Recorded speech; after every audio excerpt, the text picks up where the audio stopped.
नमस्कार, welcome to वेदअप। इस video में हम CISI और इंस्टॉलमेंट के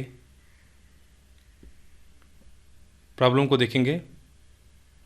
तो सबसे पहले हम शुरुआत करेंगे सिंपल इंटरेस्ट से कि आखिरकार सिंपल इंटरेस्ट क्या होता है, जिसे हिंदी में बोला जाता है साधारण ब्याज। अगर मैं बिल्कुल आसान भाषा में कहूँ साधारण ब्याज क्या होता है, तो ये समझ लो कि यह एक परसेंटेज का फिक्स अमाउंट होता है जो कि किसी को उधार दिया गया हो या उधार लिया गया हो। जैसे मैं कहूँ आपसे कि आपने 100 रुपया, या मान लो आपका प्रिंसिपल अमाउंट है, ठीक है, प्रिंसिपल अमाउंट है, आपने इसे 10% के ब्याज पर यानी सिंपल इंटरेस्ट पर एक साल के लिए किसी से उधार लिया। तो पूछा जाए कि इस पर एक साल के लिए कितना SI बनेगा, सिंपल इंटरेस्ट बनेगा, तो हमने बोला कि सिंपल इंटरेस्ट कुछ भी मतलब ऐसा समझो कि nothing but fix percentage on a principal होता है, ठीक है, ऑफ द प्रिंसिपल। तो किसी प्रिंसिपल का फिक्स अमाउंट हो, फिक्स क्या होता है, परसेंटेज होता है। तो अगर एक साल के लिए अगर हम सिंपल इंटरेस्ट निकाल लें तो इसका कितना हो जाएगा, आप कहोगे 10%, 100 का 10%, 10, कितने साल के लिए, एक साल के लिए, तो कितना हो जाएगा 10 रुपया, ठीक है। तो यह हुआ हमारा सिंपल इंटरेस्ट। इसमें कुछ टर्मिनोलॉजी हो तो उसको समझ लो। पहला होता है प्रिंसिपल,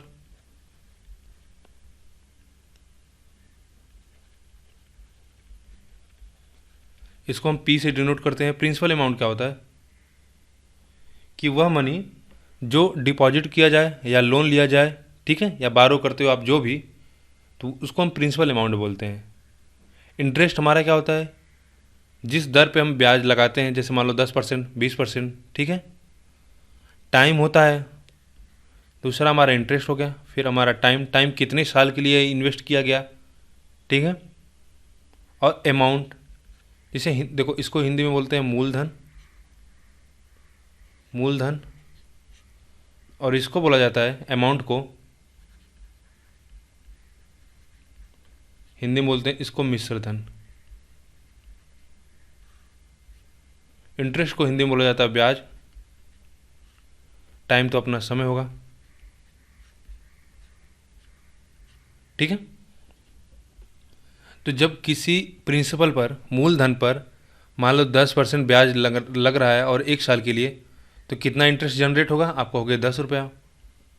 तो 10 रुपये इंटरेस्ट जनरेट होने के बाद यह अमाउंट कितना हो जाएगा, 100 रुपये हम इन्वेस्ट किए थे, 10 रुपये हमको इस पर इंटरेस्ट मिल गया, तो यह टोटल अमाउंट कितना हो जाएगा 110 रुपया।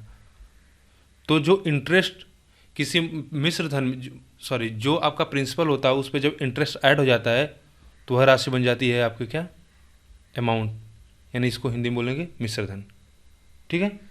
यानी अगर मैं आपसे कहूँ कि आपने 100 रुपया किसी बैंक में, मान लो SBI बैंक में 100 रुपया आपने 10% के रेट से एक साल के लिए इन्वेस्ट कर दिया, तो बैंक आपको क्या SI यानी सिंपल इंटरेस्ट पर ब्याज पे करेगा। तो अगर आप एक साल बाद लेने जाओगे तो इस पे आपको 10% के हिसाब से एक साल का 10 रुपया ब्याज मिलेगा। यानी जो आपने 100 रुपया राशि इन्वेस्ट किया था वह कितना हो जाएगा, वह 100 रुपया 10% ब्याज बन के 110 रुपया हो जाएगा, ठीक। तो यहाँ से हम कुछ रिलेशन निकाल सकते हैं। पहला देखो, पहला रिलेशन है कि जो हमारा अमाउंट होता है वह क्या होता है, प्रिंसिपल अमाउंट प्लस जो हमारा इंटरेस्ट होगा उसको मिला के ऐड करने के बाद हमारा क्या होता है, अमाउंट मिलेगा, पहला रिलेशन। दूसरी चीज़ देखो, फार्मूला मैं आपको शुरुआत से सजेस्ट करता आ रहा हूँ कि फार्मूला आपको रटना नहीं है, जहाँ रटना होगा वहाँ मैं ज़रूर बताऊँगा। जैसे अगर मैं SI कैसे निकाला जाता है, SI निकालने के लिए मान लो अगर आपका अमाउंट P है, रेट आपका R है, टाइम T है, तो डिवाइड कर देना 100 से, यह आपको क्या देगा, आपका सिंपल इंटरेस्ट मिल जाएगा।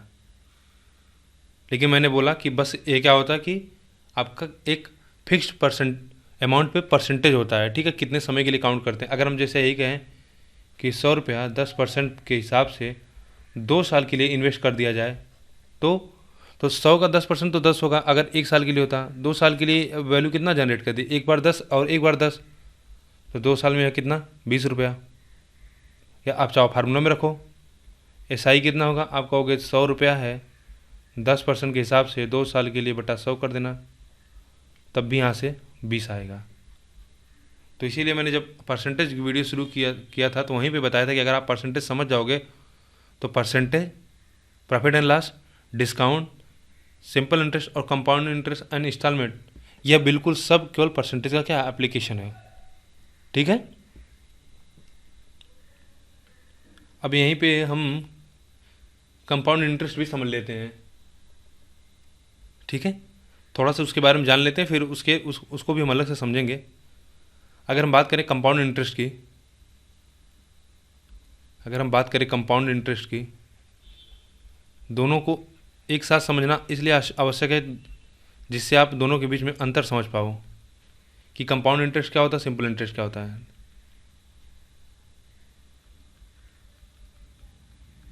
एक सेकंड रुकना। तो कंपाउंड इंटरेस्ट में क्या होता है, अगर हम कंपाउंड इंटरेस्ट और सिंपल इंटरेस्ट को दोनों को समझना चाहें, ठीक है। अगर मैं यहाँ पे सिंपल इंटरेस्ट, अगर हम इसका पैरेलल कंपैरिजन करना चाहें, देखो सिंपल इंटरेस्ट में क्या होता है कि जो इस पर ब्याज होगा वह यूनिफॉर्म होगा। यूनिफॉर्म का मतलब क्या होगा, समान होगा। जैसे हमने कहा यही 100 रुपया, हम एग्जाम्पल लेते हैं कि 100 रुपया है, अगर हमारा 10% इस पर रेट लग रहा है, अगर अब टाइम 1 साल की बात हो, चाहे 2 साल की बात की जाए, चाहे 3 साल की बात की जाए, ठीक है, चाहे कितने भी साल की बात की जाए, अगर 1 साल की बात की जाए तो 10% के हिसाब से इस पर कितना ब्याज लगेगा, आप कहोगे 10 रुपया लगेगा, ठीक है। अगर 2 साल की बात की जाए तो तब भी 10 रुपया ही लगेगा ब्याज, यानी दूसरे साल भी ब्याज क्या होगा, 10 रुपया होगा। अगर हम तीसरे साल की बात करें तब भी 10 रुपया होगा। तो जो हमारा ब्याज होगा वह हमेशा सेम होगा। लेकिन कंपाउंड इंटरेस्ट के केस में क्या होगा कि ये हमारा जो 100 रुपया है, अगर मान लेते हैं यहाँ पे भी 10% के हिसाब से ब्याज लग रहा है और टाइम है, ठीक है, 3 साल के लिए हम देख रहे थे, तो पहले साल इस पे ब्याज कितना लगेगा, पहले साल इस पे ब्याज 10% के हिसाब से 10 रुपया लगेगा। तो आपने एक चीज़ समझ लिया यहाँ पे कि फर्स्ट ईयर के लिए कंपाउंड इंटरेस्ट और सिंपल इंटरेस्ट का जो रेट ऑफ इंटरेस्ट होता है वह वैल्यू ऑफ इंटरेस्ट जो होता है वह सेम होता है, ठीक है। जितना अमाउंट सिंपल इंटरेस्ट पे आएगा उतना कंपाउंड पे आएगा। लेकिन देखो अब आगे जब बढ़ेंगे ना तब यहाँ पे परिवर्तन होगा कि दूसरे साल के लिए ब्याज 10 रुपया लगेगा, लेकिन अभी क्या होता है इस ब्याज पे ब्याज लगने लगता है, यानी इस 10 रुपया पे भी ब्याज लगेगा। तो 10 रुपये पे 10% के हिसाब से ब्याज लगेगा तो उसका क्या हो जाएगा, 1 रुपया। फिर अगले साल बढ़ोगे तो 10 रुपया फिर लगेगा, फिर इस ब्याज पे लगेगा आपको 10 पे लगेगा तो कितना हो जाएगा, 1 रुपया, ठीक है। तो इस 10 पे भी 1 रुपया ब्याज लगेगा और इस 10 पे भी 1 रुपया ब्याज लगेगा, ठीक है। इस 10 पे भी 10% का ब्याज लगेगा तो कितना होगा, 1 रुपया, और प्लस इस 1 रुपये पे भी ब्याज लगेगा 10%, तो कितना हो जाएगा, 0.1। देखो अगर अभी आपको नहीं समझ में आ रहा है क्योंकि मैं अभी बहुत तेज़ी से बता रहा हूँ, यहाँ पे आपको कोई परेशान होने की जरूरत नहीं है। बस मेरा इतना बताना है कि आपके दिमाग में यह रहे कि कंपाउंड इंटरेस्ट और सिंपल इंटरेस्ट में बेसिक डिफरेंस क्या होता है। जब हम कंपाउंड इंटरेस्ट समझेंगे तो वहाँ पे भी इसको हम डिटेल से समझेंगे, ठीक है। तो अगर हम कहें कि अगर आप 3 साल बाद बैंक से पैसा लेने जाओगे तो कितना लोगे, 100 रुपया आपने प्रिंसिपल जमा किया था, 3 साल आपको 10 रुपया मिला, तो टोटल 30 रुपया मिल गया आपको ब्याज, तो आपका अमाउंट कितना होगा, 130 रुपया। लेकिन अगर आपने अपना अमाउंट प्रिंसिपल कंपाउंड इंटरेस्ट पर इन्वेस्ट कर रखा है तो आपको कितना मिलेगा, 3 साल आपने इन्वेस्ट कितना किया था प्रिंसिपल, 100 रुपया, उसके बाद 3 साल का आपको ब्याज कितना मिलेगा, 10, 10, 20, 10, 30, ठीक है, 30 रुपया यह होगा, 1, 2, 3 रुपया यह हुआ, प्लस 0.1, इसको ऐड करोगे तो यह मिलेगा 133.1, यानी अब कितना मिलेगा आपको, 133.1, यानी कितना डिफरेंस आ रहा है, आप कहोगे 3.1 रुपये का इन दोनों में क्या है, अंतर है। यानी अगर आपने अपना अमाउंट कंपाउंड इंटरेस्ट पर इन्वेस्ट किया गया होता तो आपको 3 रुपया ज़्यादा मिलता, 3.1 रुपया, ठीक है। तो यह हुआ दोनों में बेसिक डिफरेंस। या अगर आपको देखो इस तरह से भी कर सकते हो, या आप चाहो अगर कि 10 रुपया, इस 10 रुपये पे मिलेगा इन्वेस्ट 1 रुपया का, तो 11 हो जाएगा। और अब इस 11 और 10 पे मिलेगा, तो 10 पे मिलेगा तो 10 पे मिलेगा तो 1 रुपया, और इस 11 पे मिलेगा तो 1.1 हो जाएगा, है ना। और 10 रुपया हमारा होगा, फिर यह हो जाएगा हमारा 121 हो जाएगा, यानी 21 हो जाएगा। इस 21 पे 10% मिलेगा तो कितना हो जाएगा, 0.21, और उस पर मिलेगा हमको 10 रुपया। तो अगर भी नहीं समझ आया तो कोई बात नहीं, बस इतना समझ लो कि यह बेसिक एक डिफरेंस होता है। अब कुछ चीज़ समझनी है, ज़रूरी है कि कभी कभी क्वेश्चन में यह दिया रहता है कि जो हमारा इंटरेस्ट है वह हाफ ईयरली हो रहा है, क्वार्टरली हो रहा है, ठीक है, या तिमाही कर रहे हैं, छमाही कर रहे हैं, इस तरह से आता है, एनुअल होता है। तो इसका क्या मतलब होता है, इसको भी हम समझ लेंगे। देखो अमूमन जो क्वेश्चन में आपका दिया रहेगा वो हमेशा लिखा रहता है कि जो आपका रेट ऑफ इंटरेस्ट मान लो 10%, यह क्या है, एनुअली है, यानी वार्षिक काउंट किया जा रहा है। लेकिन कभी कभी क्वेश्चन में एनुअल नहीं लिखा होगा, वह आपको हो सकता है कि, ठीक है, वह आपको हो सकता है हाफ ईयरली, क्वार्टरली या मंथली निकालने के लिए बोले। तो देखो कैसे हम कन्वर्ज करते हैं, यह थोड़ा सा आपको जानना चाहिए, कन्वर्जन कैसे किया जाता है। अगर मान लेते हमारा R% रेट है, टी टाइम है, टी टाइम है, तो अगर हमारा R% रेट होता, अगर हमसे बोला जाए कि ये हमारा क्या है, यह ध्यान देना, यह एनुअल है, ठीक है, यह एनुअल है। अब क्वेश्चन में अगर दिया जाए कि हम क्या कर रहे हैं, हाफ ईयरली हमको चाहिए, हम हाफ ईयरली, हम क्या करेंगे, हाफ ईयरली काउंट करेंगे। तो जब भी आप हाफ ईयरली करना तो क्या होगा, देखो हाफ ईयरली करोगे, जब भी हाफ ईयरली करोगे आप, तो रेट को आप आधा कर देना, राइट, रेट को क्या करोगे, आधा कर दोगे। ये कितना हो जाएगा, R/2%। और एक साल में क्या होता है, अगर हम हाफ ईयरली करने का मतलब 6-6 महीने पे काउंट कर रहे हैं, तो पूरे साल में कितना महीना, अगर 6-6 महीने में डिवाइड करेंगे तो दो 6-6 महीने का क्या पीरियड बन जाएगा। तो यानी एक बार हमारा 6 महीने बाद हमको इंटरेस्ट मिलेगा, फिर एक 6 महीने बाद इंटरेस्ट मिलेगा, तो कितना हो जाएगा, 2 साल, 2 बार हो जाएगा, यानी टाइम 2 टाइम्स हो जाएगा, समय हमारा 2 गुना हो जाएगा। ये तो आपको बात समझ में आ रही। अगर हम जैसे यहाँ पे कहें कि नहीं हमको क्या करना है, क्वार्टरली कैलकुलेट करना है, अगर आप क्वार्टरली कैलकुलेट करना चाहते हो,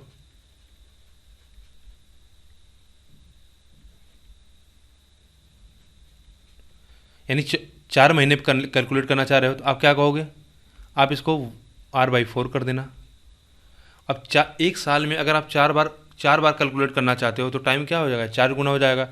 या ऐसे कहें कि साल में आप 3-3 महीने पे कैलकुलेट कर रहे हो, तो 3 महीने का कितना, 4 बार बनेगा, 3-3-3, तो 3 चौका 12, 12 महीने का पूरा एक साल हमारा हो जाएगा। तो यह कितना हो जाएगा, यह हो जाएगा हमारा 4 गुना। अगर आपसे कहा जाए नहीं मुझे मंथली कैलकुलेट करना है, मंथली कैलकुलेट करना है, तो आप बताइए कि पूरे साल में कितना महीना होगा, आप कहेंगे 12, तो इसको क्या हम करेंगे, 12 से डिवाइड कर लेंगे, और यह टाइम हमारा कितना हो जाएगा, 12 गुना हो जाएगा, 12 क्योंकि 12 महीने हैं एक साल में, तो 12 महीना हो जाएगा, तो टाइम हमारा कितना हो जाए, 12T हो जाएगा, ठीक है। अगर हमारा T दिया हो, R दिया हो, और इसमें से कोई भी कंडीशन हो, कोई कुछ भी पूछ सकता है, 3 महीने के लिए पूछ सकता है, ठीक है, तो हम इस तरह से इसको क्या करेंगे, डिवाइड कर लेंगे।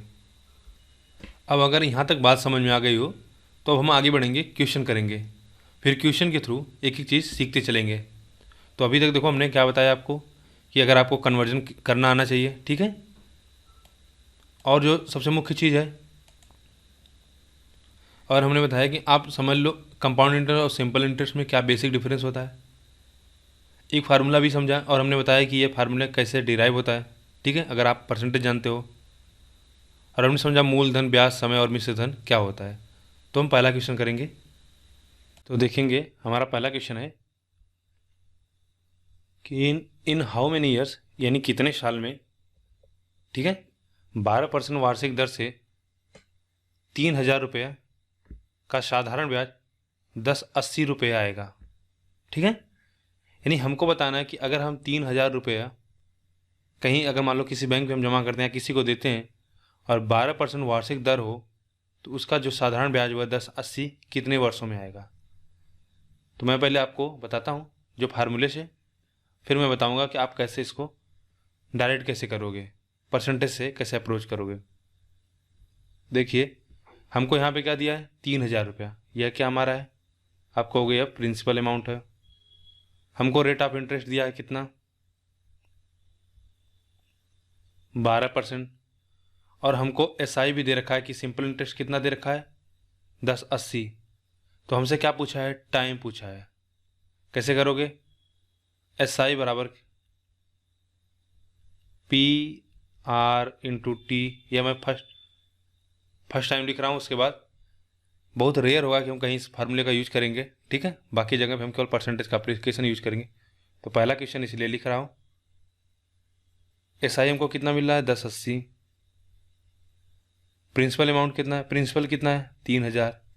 रेट कितना है, 12%, और वार्षिक है, ठीक है। तो टाइम हमारा टी हमने ले लिया, बटा में कितना, 100। 2 जीरो से 2 जीरो कट जाएगा। अगर हम 12 से काट देंगे तो 12×9 108। या 0 से 0 कट जाएगा, 3 से 3 कट जाएगा, तो कितना आएगा, 3 साल, ठीक है। हमारा पहला ऑप्शन। अब देखो हम इसको कैसे अप्रोच करते हैं परसेंटेज से। हमने कहा अगर हमारा प्रिंसिपल 3,000 होता तो 1% का इसका ब्याज कितना होगा, 12% ही ब्याज मिल रहा है। तो एक साल के लिए इसका ब्याज कितना होगा, आप कहोगे 36। तो हमको कितना ब्याज लेना है, 1080, ठीक है। एक साल के लिए ब्याज मिलेगा 360, मतलब मैं लिख लेते हैं पूरा 360। तो 36 यहाँ कितना होता है, 108 होता है। तो आप सीधा कहोगे कितना, 3 साल। अगर हम एक साल में अगर हमको ब्याज 360 मिल रहा है तो अगले साल में कितना मिलेगा, 2 साल मिला के 720 हो जाएगा। क्योंकि हर साल, पहले साल 360 मिलेगा, दूसरे साल 360 मिलेगा, और तीसरे साल 360 मिलेगा। तो पहले साल 360, दूसरे साल मिला के कितना हो जाएगा, 720, और 3 साल मिला के कितना हो जाएगा, 108, ठीक है। तो इस तरह से हम डायरेक्ट करेंगे आगे से। दिया कि जोन ने एक धनराशि 10% वार्षिक साधारण ब्याज की दर पर निवेश की। फिर क्या दिया कि 4 वर्षों बाद वह राशि ब्याज सहित कितना, 770 रुपये हो जाती है। तदनुसार वह राशि कितनी थी। देखो ब्याज सहित का क्या मतलब हुआ, ब्याज सहित तो अमाउंट ही होता ना। अगर हम प्रिंसिपल में अगर हम एसआई ऐड कर दें तो वह हमको क्या देगा, प्रिंसिपल में अगर हम एसआई ऐड कर देंगे तो वह हमको अमाउंट देगा, ठीक है। तो ब्याज सहित का मतलब हुआ, ठीक है, प्लस इंटरेस्ट का मतलब हुआ कि अगर हम ब्याज अगर प्रिंसिपल में ऐड कर दे दिए हमको क्या मिलेगा, अमाउंट मिलेगा। तो हमको बताना है कि अमाउंट कितने साल में 770 रुपया हो जाएगा। अगर हमको क्या है, रेट दे रखा है 10% और टाइम भी दे रखा कितना, 4 साल। तो एक बार अगर आप चाहो बेसिक से देखो, अमाउंट कितना होगा, प्रिंसिपल प्लस एसआई। कैसे निकालते हैं, PR/T डिवाइड बाई 100। अमाउंट कितना हो जा रहा है, 770। प्रिंसिपल हमको नहीं पता, प्रिंसिपल हमको फाइंड आउट करना है, P/10 डिवाइड बाई 100, ठीक है। यह हो जाएगा कितना, 2/5। इसको फर्दर सॉल्व कर दोगे तो यह कितना हो जाएगा, 7/5। 7 से डिवाइड कर दोगे तो यह कितना है, 1100। यह कितना मिलेगा आपको, 550 इक्वल्स टू P। तो अगर हमारा प्रिंसिपल 550 हो और 10% उस पर रेट लगे और 4 साल में वो वैल्यू कितना हो जाएगी, वो 550 हो जाएगा, ठीक है। अब अगर आपका थोड़ा सा कैलकुलेशन अच्छा है तो देखो हमको ये सब करने की जरूरत नहीं थी। अगर आप चाहो थोड़ा सा अगर आपका कैलकुलेशन अच्छा है तो आप ओरल कर सकते हो। हमको यह पता है कि यह 10% से वैल्यू क्या होगी, 10% है। यानी अगर हमारा कोई प्रिंसिपल अमाउंट है तो उसका क्या होगा, 4 टाइम्स हो जाएगा। एक साल अगर 10% मिलेगा, अगर मान लो 10 रुपया, तो 4 साल में कितना मिलेगा, 40 रुपया, ठीक है। अब थोड़ा सा हम क्या है, क्रॉस चेक करेंगे। देखो अगर 350 को देखोगे तो यह वैल्यू बहुत छोटी है। यह वैल्यू कभी भी 770 के पास नहीं पहुंचेगी। क्यों, क्योंकि अगर 350 इसका 10% निकालोगे तो 35 चौका 120 हो जाएगा, सॉरी 140 हो जाएगा। तो ये तो वैल्यू 140 हट करो, 770 नहीं होगा। तो ये देखते ही काट सकते हो। 500 देखो, या आप चाहो तो मैं ऊपर से एक क्रॉस चेक करते आ रहा हूँ। देखो बस इसमें आपको ध्यान यह देना है कि आपको मतलब थोड़ा सा इतना आइडिया होना चाहिए नंबर से, नंबर क्रंचिंग आनी चाहिए कि आप इतना आइडिया लगा सको कितना आएगा, 770 के आसपास जाएंगे। तो अगर इतना आप कर सकते हो तो ये नंबर आप काट दोगे देखते ही। और 650 अगर करोगे तो 65 65 चौका कितना हो जाएगा, 65 चौका होता है 280। ठीक है, 280 इसमें ऐड करोगे तो ये नंबर हमको क्या है 770 से बहुत आगे निकल जाएगा। ठीक, यह भी नहीं होगा। और अगर इन दोनों में चेक करना चाहोगे तो 500 में देखो ये 20 हो जाएगा तो 7 लास्ट में आएगा नहीं, तो 7 केवल एक ही ऑप्शन में आएगा। ठीक है, क्योंकि यह इसका अगर 10% निकालोगे 55, 55 चौका 220। इससे भी आप कर सकते थे, केवल बस आपको दिमाग में क्या रखना था कि हमको नंबर यूनिट डिजिट 7 लाना है। और कौन सा ऐसा नंबर है जिसे इसमें देखो अगर इसका 10% निकालोगे तो 65 आएगा, इसका 10% निकालोगे तो 35 आएगा, इसमें 55 आएगा, इसमें 50 आएगा। तो अगर आप ध्यान से देखो सब में क्या है 5 5 5 है, 0 है, तो यह तो हमारा आएगा नहीं 7, क्योंकि यह 20 आ जाएगा। अगर इसमें ऐड करोगे 80 से मान लो तो यूनिट डिजिट 4 आएगा, 0 आएगा, तो यह हमको 7 नहीं देगा। ठीक है, यहाँ पे अगर हम करेंगे तो 22 में अगर 5 ऐड करेंगे तो 7 दे देगा। इसको ऐड करोगे तो ये हमारा कितना बताया 140, 40 में अगर 5 को ऐड करोगे तो 9 आएगा, और यहाँ पे 280 आएगा, 8 5 13 3 आएगा। तो इस तरह से भी कर सकते थे। और ऐसा मान लो ये बहुत कठिन नहीं है, आप डायरेक्ट इससे ही कर लो। चूंकि ये नंबर हमारा आसान था तो यहाँ पे इससे आसानी से आ जाएगा। लेकिन कभी कभी क्या होता है कुछ नंबर टफ होते हैं ना, तो उनको हम ऑप्शन के थ्रू करते हैं तो वहाँ पे ज़्यादा हमको फ़ायदा मिल जाता है। आगे देखेंगे, कोई धनराशि 10% की दर से निश्चित समय में ये 3 सही 1/2 गुना है। इसको इस तरह से लिख लो, 3 सही 1/2 गुना हो जाती है, और उसी समय में किस दर से 2 सही 1/2 गुना हो जाएगी। अच्छा, अभी इस क्वेश्चन को छोड़ते हैं, अभी इसको हम बाद में समझाएंगे। ठीक है, अभी इसका कॉन्सेप्ट बताया जाएगा तो फिर वहाँ पे डिस्कस करेंगे इसको हम। इस क्वेश्चन को देखते हैं। हमको दिया कि प्रिंसिपल विच गिव्स, यानी कौन सा ऐसा प्रिंसिपल है हमको यह बताना है जो 1 रुपया पर डे इंटरेस्ट पे करे। कितने पे, 5% सिंपल इंटरेस्ट पे। तो हमको फाइंड आउट करना है कि ऐसा कौन सा प्रिंसिपल होगा अगर हम उसको 5% के हिसाब से इन्वेस्ट कर दें सिंपल इंटरेस्ट पे, तो वह हमको 1 रुपया पर डे क्या होगा इंटरेस्ट पे करे। अगर 1 रुपया पर डे अगर इंटरेस्ट दे रहा है तो आप कहोगे 1 साल में कितना वह इंटरेस्ट देगा। तो 1 साल में 365 दिन होता है, हम 365 दिन ही मान के चल रहे हैं, तो वह कितना होगा, क्योंकि यहाँ पे लीप ईयर लिखा नहीं है, तो 365 रुपया। यानी हम कहेंगे कि क्योंकि प्रतिवर्ष है ना, देखो रेट ऑफ इंटरेस्ट क्या है, पर एनम है, तो यानी हमको बस इतना फाइंड आउट करना कि 5% पर कौन सी वैल्यू इसमें से 1 साल के लिए 365 देगा। तो आपको देखते ही पता चल जाना चाहिए कौन सा ऑप्शन होगा। दूसरा भाई, अगर 7300 का अगर आप 5% निकालने जाओगे तो 1 साल के लिए कितना होगा, आप कहेंगे सीधा मल्टीप्लाई कर दे 5 और 37, 7 5 35 1 36 और डबल 0 कट जाएगा तो कितना हो जाएगा 365। ठीक है, नेक्स्ट क्वेश्चन देखेंगे, बहुत मज़ेदार क्वेश्चन है। ठीक है, इसमें दिया कि 3 पैसे हैं, मान लो 3 धनराशियां हैं एक्स वाई और जेड। इनको क्या किया जाता है कि एक सेम, ठीक है, सेम रेट पर और सेम टाइम के लिए इन्वेस्ट किया जाता है। तो जो y है ना वो x के साधारण ब्याज के बराबर है, यानी y जो है वह x पे जितना रेट ऑफ इंटरेस्ट मिलेगा उसके बराबर है। और उसी प्रकार z क्या है, y के रेट ऑफ इंटरेस्ट के बराबर है। तो हमको बताना है कि उनमें क्या एक रिलेशन होगा। ठीक है, 4 ऑप्शन दिए हैं, उसमें से हमको बताना है कि कौन सा रिलेशन सेटिस्फाई करेगा। तो बहुत ही आसान क्वेश्चन, बस आप देखो समझो क्या है, एक्स वाई जेड, हम मान लेते हैं कि इनको आर रेट ऑफ इंटरेस्ट पर टी टाइम के लिए क्या इन्वेस्ट किया गया। ठीक है, तो अगर आप यक्स को, हमको क्वेश्चन में क्या दिया है कि जो वाई है वह एक्स के रेट ऑफ इंटरेस्ट के बराबर है। तो अगर एक्स को हमने माना आर समय के लिए टी टाइम तक इन्वेस्ट किया तो इतना होगा, बाई 100 नहीं किया क्योंकि मैं यहाँ पे R% लिखा हूँ। और दूसरा है जेड जो है वह वाई के साधारण ब्याज के बराबर है, तो वाई पे जितना रेट ऑफ इंटरेस्ट मिलेगा उसके बराबर है। अगर ये हमको 2 इक्वेशन मिला तो क्या करें, ऑप्शन देख लेते हैं हमको क्या क्या है। ठीक है, अगर हम इसको डिवाइड कर देते, मान लो डिवाइड कर देंगे तो RT कट जाएगा, RT से RT कट जाएगा, तो ये कितना मिल जाएगा, वाई स्क्वायर बराबर में जेड इंटू एक्स,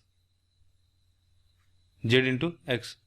ठीक, तो सबसे आसान तरीका था, इसी तरह से हम कर लेते क्वेश्चन को। ये हमारा आंसर आ जाएगा वाई स्क्वायर बराबर जेड एक्स। अब एक जो चीज़ आपको समझने की है, ध्यान से समझिएगा, फिर बाकी चीज़ें क्लियर हो जाएंगी। अन्यथा आप इसके लिए क्या है, फार्मूला रटते हो, ठीक है, तो आपको फार्मूला ना रटना पड़े उसके लिए आप ध्यान से इसको समझो। देखो, साधारण ब्याज में हमने क्या आपको समझाया, सिंपल इंटरेस्ट में हमने अभी तक आपको यह समझाया कि अगर मान लो आपका प्रिंसिपल 100 रुपया हो और रेट कितना है, 10% हो, ठीक है। अगर एक साल के लिए अगर आपसे पूछा जाए, अगर टाइम फ्रेम अगर हम इस तरह से दें, एक साल के लिए, 2 साल, 3 साल, 4 साल, 5 साल और 6 साल, अगर हम आपसे कहें कि एक साल के लिए कितना ब्याज लगेगा, आप कहोगे 10 रुपया।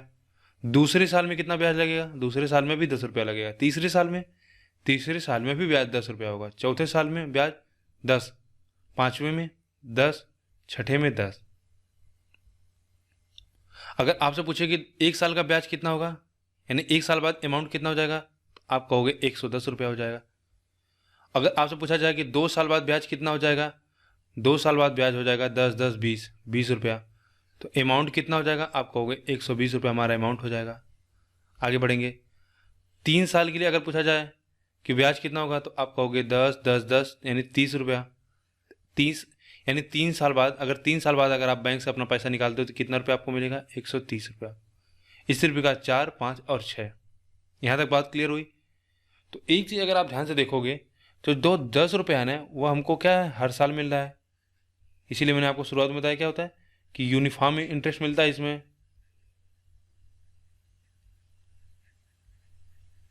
राइट, यूनिफॉर्मली क्या होता है, हमको इंटरेस्ट मिलता है।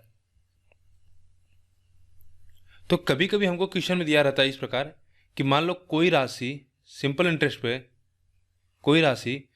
इंटरेस्ट पे 2 साल के बाद वह राशि हो जा रही है मान लो 120 रुपया, और 4 साल के बाद वह राशि हो जा रही है 140 रुपया। ठीक है, एक सेकंड रुकना। अगर हमको दिया हो कि कोई राशि 2 साल के बाद at the end of 2 years वह राशि हो जा रही 120 रुपया, और 4 साल के अंत में वह राशि हो जा रही है 140 रुपया, हमें बताना है कि उसका रेट ऑफ इंटरेस्ट कितना होगा।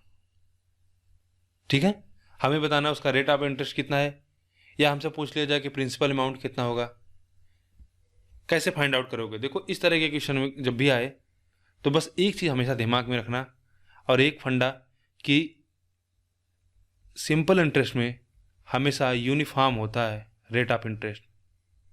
ठीक है, यानी अगर एक साल के लिए 10 रुपया इंटरेस्ट मिलेगा तो 2 साल के लिए भी 10 रुपया यानी 20 रुपया हमको इंटरेस्ट मिलेगा।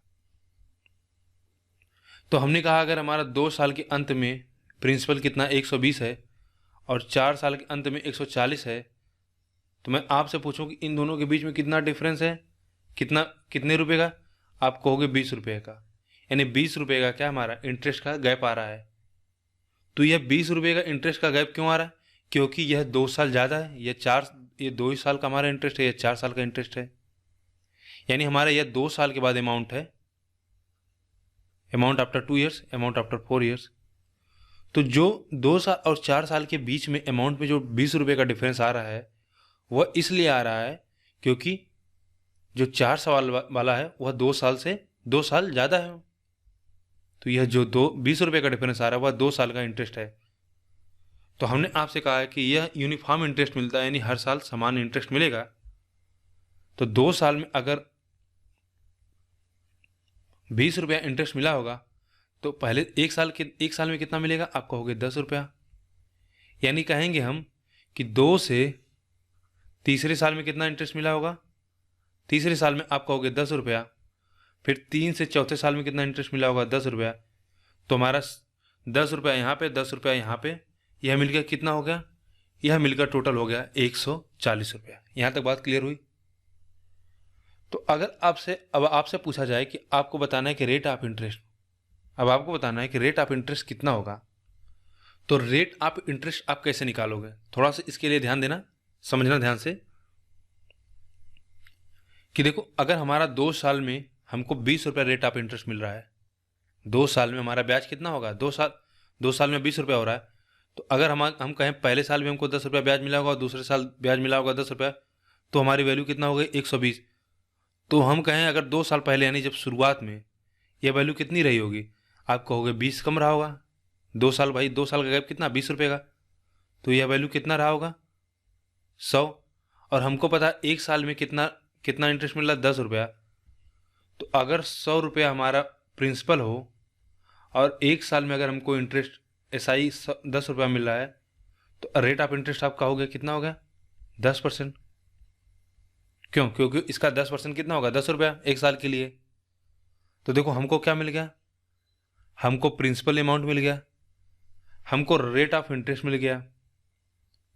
इसी तरह से हमसे क्वेश्चन पूछ सकता है कि अगर हम कहें कि कोई संख्या हमारी, हमको यह ना बताए, हमको यह ना पता चले, अगर हमको इसको हटा देते हैं, क्वेश्चन इस तरह से पूछता है कि अगर मान ले यही सिनेरियो हम लेते हैं, इसी सिनेरियो में हम आगे समझेंगे। अगर हमसे बोला जाए कि कोई राशि 10 सालों में क्या होती है, 10 साल में अपने आप की क्या हो जाती है, 2 गुनी हो जाती है। 10 सालों में राशि 2 गुनी हो जाती है, 2 टाइम्स।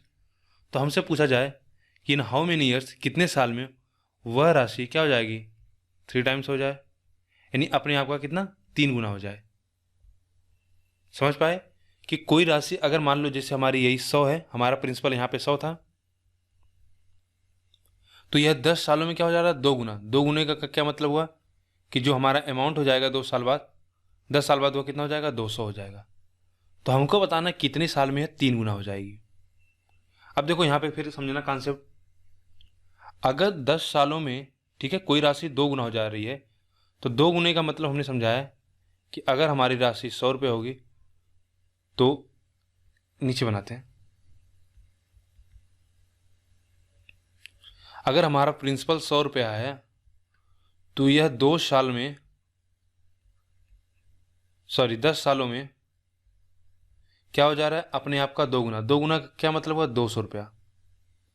अब यह बताओ अगर यह हमारा प्रिंसिपल है और 10 साल बाद हमारा अमाउंट कितना हो जा रहा है 200 रुपया, तो प्रिंसिपल से इतना अमाउंट क्यों बढ़ा, क्योंकि इसमें कुछ interest, amount of interest add हुआ। कितना ऐड हुआ, आप कहोगे 100 रुपया ऐड हुआ। यहां तक बात क्लियर हुई। अब हमसे पूछा जा रहा है कि यह राशि कितने सालों में अपने आप की क्या हो जाए 3 गुनी हो जाए। 3 गुने का क्या मतलब हुआ, 3 गुना का मतलब हुआ कि यह राशि कितना हो जाए 300 हो जाए। 300 होने का क्या मतलब हुआ, आप कहोगे कि जो अब SI इसमें जो रेट ऑफ इंटरेस्ट इसमें ऐड होगा, अमाउंट ऑफ इंटरेस्ट, तो वह कितना हो जाएगा 200 रुपया। तो अब यह बताइए मुझे, अभी हमने चर्चा किया कि रेट ऑफ इंटरेस्ट क्या होता है सिंपल इंटरेस्ट में, वह यूनिफॉर्म होता है। अगर पहले साल 10 रुपया होगा तो दूसरे साल 10 होगा, तीसरे साल 10 होगा, यानी जब तक हम काउंट करेंगे 10 रुपया होगा। उसी तरह से अगर हमारा 10 साल के लिए 100 रुपया है, तो अगले 10 साल के लिए भी 100 रुपया होगा। ठीक है, सेम होगा। या हम ऐसा कर लें कि अगर 10 साल के लिए हमारा रेट ऑफ इंटरेस्ट कितना है, सॉरी बार बार रेट ऑफ इंटरेस्ट आ रहा है, अमाउंट ऑफ इंटरेस्ट अगर कितना है 100 रुपया है, तो 1 साल के लिए कितना होगा, 1 साल के लिए कहोगे आप 100 बटा में कितना 10, कितना आ जाएगा 10 रुपया। तो अगर हम कहें आपसे कि 200 रुपये में कितना साल लगेगा, आप क्लियरली बोल दोगे क्या 20 टाइम्स, यानी 20 साल। या ऐसे समझो कि अगर 100 से 200 होने में, यानी 100 अगर हमारा साधारण ब्याज ऐड होता है, तो उसके लिए 10 साल लगता है। तो यहाँ से अगर आप देखो 200 से अगर हम इसमें 100 रुपये और ऐड कर दें, तो हम 300 के पास पहुँच जाएंगे। और इस 100 रुपया में बढ़ोतरी होने के लिए कितना साल लगेगा 10 रुपया, 10 साल। तो टोटल कितना साल लगेगा 10 साल, और 10 साल कितना 20 साल। तो देखो बस यही इतना कॉन्सेप्ट था, इतना आपको समझ लेना है। और इसमें जो सबसे इंपॉर्टेंट चीज़ याद रखना है, वह आपको यह कॉन्सेप्ट याद रखना है कि सिंपल इंटरेस्ट में हमेशा रेट ऑफ इंटरेस्ट क्या होता है यूनिफॉर्म होता है। ठीक है, जिससे यहाँ पे 10 10 10 10 इस तरह से। अब हम इसको क्वेश्चन करेंगे फिर समझेंगे। देखो अगर आपको नहीं समझ में आया तो एक बार वीडियो आप रिवाइंड कर लो, देख लो। मैंने जितना अच्छे से समझाने का प्रयास किया, जितना समझा सकता उतना प्रयास किया। और एक बार अगर आप वीडियो देख लीजिए तो फिर आपकी बातें क्लियर हो जाएंगी। और आगे हम अगर क्वेश्चन करेंगे तो वहाँ पे और जो आपको ना समझ में आया हो क्वेश्चन के थ्रू पूरी बातें समझ में आ जाएंगी। देखो इसके लिए एक फार्मूला भी होता है, ठीक है, लेकिन वह फार्मूला मुझे भी नहीं याद है और मैं आपको बताना भी नहीं चाहता, क्योंकि आप फार्मूला मत रटो। अगर आप इससे करोगे तो आपको स्पीड आएगी, ठीक है। आप ओरली कर सकते हो क्वेश्चन को। जैसे पहला ही क्वेश्चन देखो, देखते हैं हम। हमको दिया है कि 8% साधारण ब्याज पर एक राशि कितने समय में दोगुनी होगी, ठीक है। 8% पे हमको बताना है कोई राशि कितने समय में दोगुनी होगी। देखो कोई राशि दोगुनी होने का क्या मतलब हुआ। अगर हम कहें जैसे अगर कोई वैल्यू अगर देखो अपने आप में सभी वैल्यू क्या होती है, अपने आप का 100% होता है। यानी अगर 8 है तो अपने आप में क्या हुआ है, 100% है। ये आप जानते हो कि नहीं, कि कोई भी वैल्यू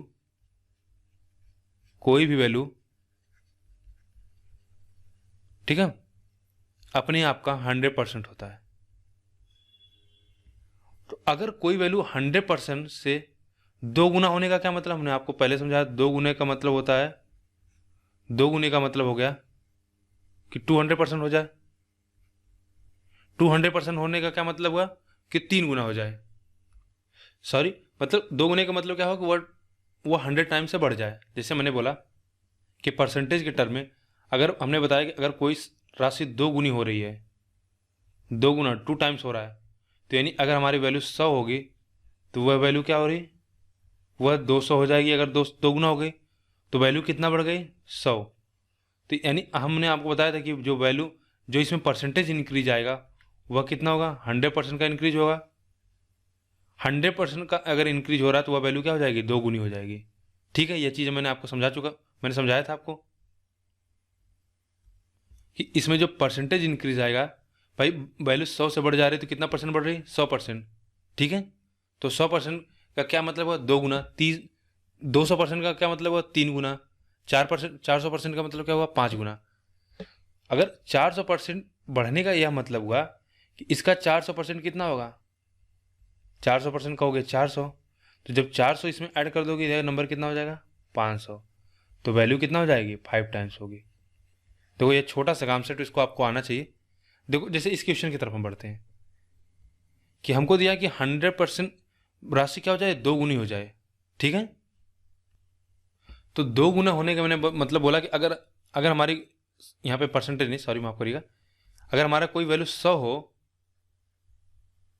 फिर तो यह हो जाएगा 2 गुने से 3 गुना हो जाएगा ना, गलत हो गया था, ठीक है। यहाँ पे देखिए अगर कोई वैल्यू हमारी 100 हो तो वह 2 गुना होने का क्या मतलब हुआ कि इसमें 100% का इंक्रीज हुआ। अभी हमने आपको समझाया कि अगर 100% इंक्रीज होगा तो वैल्यू 2 गुनी होगी। 200% इंक्रीज होगा तो क्या बोलोगे, 3 गुना हो गई। 400% का इंक्रीज हुआ तो वह वैल्यू कितना हो जाएगी, 5 गुना। अभी हमने आपको यहाँ पे समझा भी दिया। तो कोई वैल्यू 100% से इंक्रीज हो जाए उसका क्या मतलब हुआ, अगर 8% साधारण ब्याज है, ठीक है। अभी देखो समझो बस केवल, अगर हम कहें 100 रुपये हमारा प्रिंसिपल होता तो इस पे 8% कितना होगा, आप कहोगे 8%, इसका 8% होगा यानी 8 होगा। और यह वैल्यू दोगुना कब होगी, जब यह 100 से 200 हो जाए। और यह 200 कब होगा, जब इसमें 100 ऐड हो जाए। और 100 यह कब होगा, जब देखो 1 साल में यह कितना ऐड कर रहा है, 8। तो कितना साल लगेगा इस 8 को 100 तक पहुंचने के लिए। तो कहोगे आप 12.5, 125 अट्ठे 1000 होता है, 12.5 अट्ठे कितना हो जाएगा, 100 हो जाएगा। तो आप डायरेक्ट कहोगे कि 12.5 साल लगेगा इस 8% को 200 बनने में। यानी कोई वैल्यू अगर 1 साल में 8% ऐड होगी तो 12.5 इंटू 8 कर दोगे तो 100% हो जाएगी। यानी 12.5 साल में वह वैल्यू कितना हो जाएगी, 8% से इंक्रीज होते हुए 100% हो जाएगी। तो 100 का अगर किसी वैल्यू का 100% इंक्रीज कर दोगे, यानी अगर 1 का 100% कितना होगा, 1, तो 1 से 1 जोड़ दोगे 2, यानी 1 क्या हो जाएगा, 2 गुना हो जाएगा। अगर देखो यह चीज़ आपको समझ में आ गई तो बहुत अच्छी बात है, नहीं तो मैं इसको देखो एक बार आपको फार्मूले से भी समझा दूंगा। हो सकता है बहुत से लोगों को यह जटिल लग रहा हो, लेकिन जो मैं समझाने का प्रयास कर रहा हूँ अगर उसको आप मतलब क्लिक कर गया आपके दिमाग में ना, तो फिर ओरल होगा कि हमको यह पता है कि 1 साल में यह वैल्यू कितना 8% से इंक्रीज करेगी। तो किसी भी वैल्यू का मान लेते हैं 8%, 8 आ रहा है, राइट। यानी किसी भी वैल्यू का 8% कितना होगा, 8% होगा। मतलब हम कोई वैल्यू 8% से इंक्रीज कर रहे हैं और हम चाह रहे हैं वह वैल्यू कितना हो जाए, उसका 100% हो जाए, क्योंकि हमको 2 गुना करना है। तो 8% अगर एक साल में इंक्रीज हो रहा है तो कितनी साल में वह वैल्यू 100 गुना हो जाए, 100% हो जाएगी। क्यों?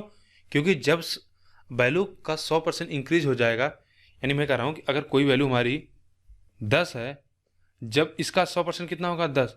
जब यह वैल्यू 10 इसका 100% इंक्रीज होगा तो यह वैल्यू कितना हो जाएगी, 20 हो जाएगी। तो यह वैल्यू ऑटोमेटिक कितना हो जाएगी, 2 टाइम्स हो जाएगी। ठीक है। अगर देखो इससे नहीं समझ आया तो मैं आपको बेसिक इससे समझाता हूँ फार्मूले से। अगर हमारा प्रिंसिपल P है और हमसे बोला जा रहा है कि वह क्या हो जाए, 2 गुना हो जाए, यानी 2P हो जाए, तो आप कहोगे 2P इक्वल्स टू कितना हो जाएगा, SI हमको पता बताना है। ठीक है।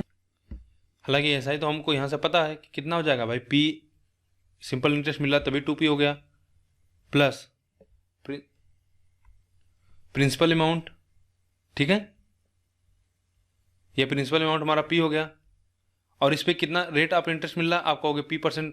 या अब इस तरह से कर लो कि P क्या हमको यहाँ से रेट ऑफ इंटरेस्ट मिलेगा और इसको अगर हम PRT वाले फॉर्म में निकालें, P 8%, हमसे टाइम पूछा है, डिवाइड बाई 100 कर दो। देखो वही चीज़ यहाँ पे भी हो रहा है, सॉरी यहाँ पे परसेंट नहीं आएगा, तो 100/8 करोगे तो कितना आएगा, 12.5%, सॉरी 12.5 साल। ठीक है। अगर आप फार्मूले से करना चाहो, फार्मूले से यह तरीका है, और अगर आप समझ पा रहे हो तो मैं जो समझा रहा हूँ आप डायरेक्ट करो। आगे अगला क्वेश्चन देखेंगे। यह भी क्वेश्चन कुछ उसी प्रकार से है, सिमिलर है, कि साधारण ब्याज के प्रति वर्ष किस दर पर, हमको यहाँ पे रेट ऑफ इंटरेस्ट फाइंड करना, वहाँ पे क्या बताना था, टाइम, कि 12.5 वर्षों में कोई धन 2 गुना हो जाए। तो देखो अभी हमने वहाँ पे किया था, कितना था, 8। अब इसको समझ लेते हैं कैसे। देखो हम करेंगे, पहले मैं आपको फार्मूले से ही समझा देता हूँ। देखो कोई धन क्या हो रहा है, 2 गुना हो जा रहा है। तो 2 गुना होने का क्या मतलब, P टाइम से बढ़ जा रहा है। P क्या हुआ हमारा यहाँ पे, आप कहोगे ये सिंपल इंटरेस्ट है, P हमारा सिंपल इंटरेस्ट हो गया। P हमको देखो इस टाइम R बताना है और टाइम हमको दे रखा कितना है, गुणे 100/100। P से P कट जाएगा, R इसको सॉल्व कर लोगे तो कितना मिल जाएगा हमको, यहाँ से मिल जाएगा 8%। अब देखो मैं बताना चाह रहा था उससे कैसे करेंगे, जो मैं अभी पीछे तरीका बताया आपको। तो उसमें देखो कोई राशि है, अगर मान लें हम कहें 100 है, यह क्या हो जा रही, अपने आप का 2 गुना हो जा रहा है, तो यह वैल्यू कितना हो जाएगी, 200। 200 का क्या मतलब हुआ, 100 इंक्रीज होगा, यानी 100 इंक्रीज होने का क्या मतलब हुआ, 100% इंक्रीज होगा।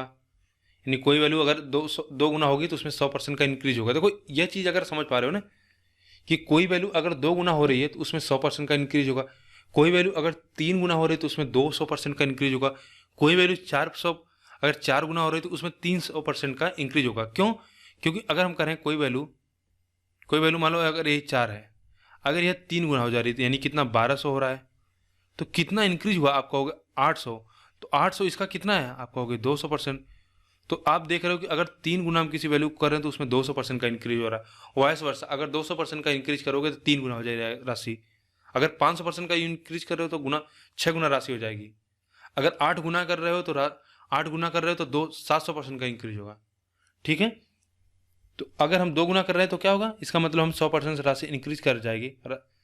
तो यह बताओ कि अगर 12.5 साल है और कौन सा इसमें रेट ऑफ इंटरेस्ट होगा जिसमें मल्टीप्लाई करेंगे तो हमको क्या 100% का इंक्रीज मिलेगा। तो आप बोलोगे 125 × 1000 यानी 100 हो जाएगा 8। ठीक है। तो दोनों तरीके से हमने समझा दिया, आपको जो ईजी लगे आप उससे ट्राई करो। आगे बढ़ेंगे।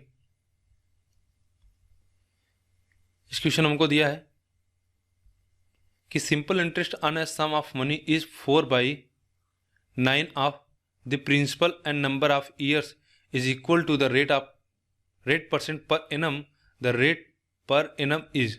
ठीक है। क्या है कि किसी राशि का साधारण ब्याज मूलधन का 4/9 है। मूलधन यानी प्रिंसिपल का कितना है, 4/9 है। तो यानी अगर हमारा प्रिंसिपल 9 हो तो अगर हम कहें अगर हमारा प्रिंसिपल 9 हो तो रेट ऑफ सिंपल इंटरेस्ट कितना होगा, आप कहोगे 4। यहां तक बात क्लियर। आगे दिया कि यदि ब्याज पर दिए जाने वाले मूलधन की अवधि के वर्ष दिए जाने वाले मूलधन की क्या टाइम और रेट दोनों बराबर हो तो हमको बताना है कि ब्याज की दर क्या है। यानी जितने साल के लिए हम मान लेते हैं x साल के लिए हम इसको लोन पे देते हैं या ब्याज क्या देना है, x साल के लिए हम इसको इन्वेस्ट करते हैं और रेट ऑफ इंटरेस्ट अगर हमारा x% हो तो हमको बताना है कि यहाँ पे रेट ऑफ इंटरेस्ट कितना होगा। कैसे फाइंड आउट करोगे? देखो मैं पहले आपको बेसिक बताता हूँ। आप कहोगे अगर हमारा सिंपल इंटरेस्ट मान लो 4 है, प्रिंसिपल 9 है, तो कोई यहाँ पे 9x और 4x लिखना चाहो तब भी कर सकते हो, x से x कट जाएगा। ठीक है, x% यानी x% को हटा देते हैं और यहाँ पे x डिवाइडेड बाई 100, यह कितना हो जाएगा? आप कहोगे 400 बटा में 9 कितना मिल जाएगा? अगर यहाँ पे स्क्वायर होगा तो यह 20 बटा में कितना 3 रेट ऑफ इंटरेस्ट आ गया। तो रेट ऑफ इंटरेस्ट अगर आप निकालोगे तो कितना हो जाएगा? 20 बटा में 3 गुणे 100। ठीक है, सॉरी 100 क्यों करेंगे, यहाँ पे जो x आएगा वह तो क्या रेट ऑफ इंटरेस्ट ही होगा ना। तो कितना होगा? आप कहोगे 16 सही 6 × 18, अच्छा 6 सही 2 बटा 3%। ठीक है, समझ में आ गया। और इस क्वेश्चन को अगर आप इसी तरह अप्रोच करें, क्योंकि देखो इसमें मुझे लगा कि पहले टाइम, जब मैं क्वेश्चन पढ़ रहा था तो मुझे लगा इसमें टाइम है, लेकिन आप इसको उस प्रकार से नहीं कर पाओगे। तो इस क्वेश्चन को आप इसी तरह से अप्रोच करो, सबसे अच्छा तरीका है। आगे बढ़ेंगे। दिया है कि if sum of a money, ठीक है, sum of money at simple interest double in 12 years the rate interest per annum. तो हमको क्या बताना है? देखो यहाँ पे 12 साल में राशि क्या हो रही है? डबल हो रही है। ठीक है, तो अगर हम बेसिक समझ ले पहले, अगर हमारा कोई राशि P है तो वह क्या हो रहा है? 12 सालों में 2 गुना हो जा रहा है। यानी कितना सिंपल इंटरेस्ट होगा? P। तो कहोगे P इक्वल्स टू कितना? P इंटू R% रेट हमको बताना 12 सालों में डिवाइड बाई 100। सॉल्व कर दीजिए, यह कितना जाएगा? 100 बटा में 12, यहाँ परसेंटेज नहीं लिखेंगे, 100 बटा 12, 100 बटा 12 कितना होता है? 8 सही 1 बटा 3%। ठीक है, अब यहाँ पे हम क्या कर लेंगे? बस उल्टा कर लेंगे, क्योंकि 12 सालों में 2 गुना हो रहे हैं, यानी 12 सालों में क्या राशि 100% से बढ़ जा रही। तो अगर एक साल में वो 8 सही 1 बटा 3% बढ़ेगी, यानी 8.33। ठीक है, यह देखते ही आपको समझ में आना चाहिए, क्योंकि 12 का जो अगर हम 100% निकालते हैं, 12 अगर 100/100 करोगे, क्योंकि हमको देखो 12 साल में क्या वैल्यू को 100% बढ़ाना है। तो 12 को अगर वैल्यू में 100% बढ़ाना है तो एक साल में कितना बढ़ाओगे? 100 बटा में 12। और एक साल में जो हमारी वैल्यू बढ़ती है वही तो हमारा रेट ऑफ इंटरेस्ट होता है ना। अगर हम कहें 100 पे अगर 10% के हिसाब से अगर 10 लगा दे जो हमारा आएगा, तो एक साल का ही तो हमारा रेट ऑफ इंटरेस्ट पता चलता है कि रेट क्या है। तो ये जो 100 बटा 12 आएगा तो यही क्या होगा? 8.5, 8 से 1 बटा 3%। ठीक है, क्योंकि ये हमको याद है। हाँ, यहाँ वहाँ पे दिक्कत हो सकती है जहाँ पे हमको 100% बनाने में या हो सकता है 3 गुना कर रहा है, 2 गुना 4 गुना कर रहा है, वहाँ पे बनाने में हो सकता है कि अगर हमको मल्टीपल ना याद हो, ठीक है, टेबल ना वहाँ पे ना पता हो, तो वहाँ पे आपको दिक्कत हो सकती है। अन्यथा इन जगहों पे हमको पता है कि 12 को अगर 100 बनाना है तो 100 बटा 12 करेंगे तो कितना आ जाएगा? 8 सही 1 बटा 3%। अगला क्वेश्चन देखेंगे। अब यह दूसरे टाइप का क्वेश्चन आ गया। ठीक है, इसको थोड़ा सा छोटा कर लेते हैं। यह हमारा दूसरे टाइप का क्वेश्चन आ गया। अभी हम इसको हमने समझ लिया है। इसमें हमको बताना है कि कोई अमाउंट है जो 5200 कितने साल में? 5 सालों में, और 5680 कितने सालों में? 7 सालों में। किस पे? सिंपल इंटरेस्ट पे। तो हमको बताना है कि rate of interest per annum. ठीक है, यानी कोई राशि 5 सालों में, या इसको इधर समझते हैं, कोई राशि 5 सालों में कितना हो जा रही है? 5200 अमाउंट है, ध्यान देना यह मिश्र धन है। ठीक है, और 7 सालों में कितना हो जा रहा है? 5680। तो हमको बताना है कि रेट ऑफ इंटरेस्ट, ठीक है, रेट ऑफ इंटरेस्ट बताना है।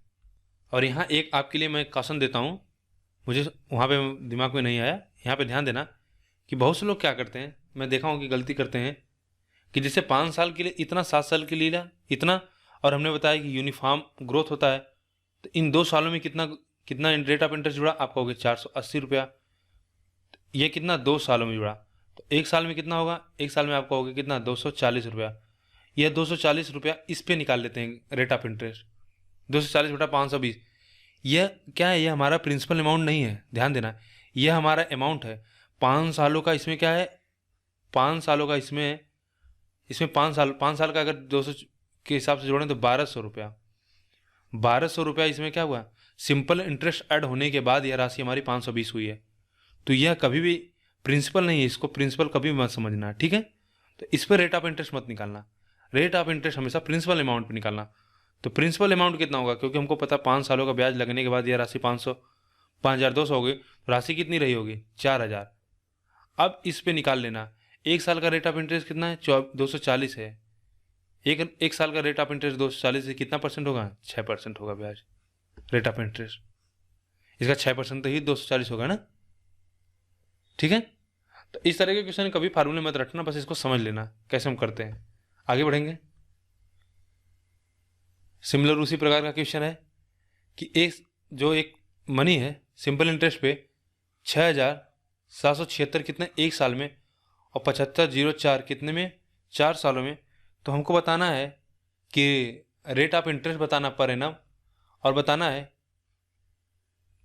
ठीक है, और हमको बताना है कि सम, यानी वो उसका प्रिंसिपल कितना था और रेट ऑफ इंटरेस्ट दोनों बताना है।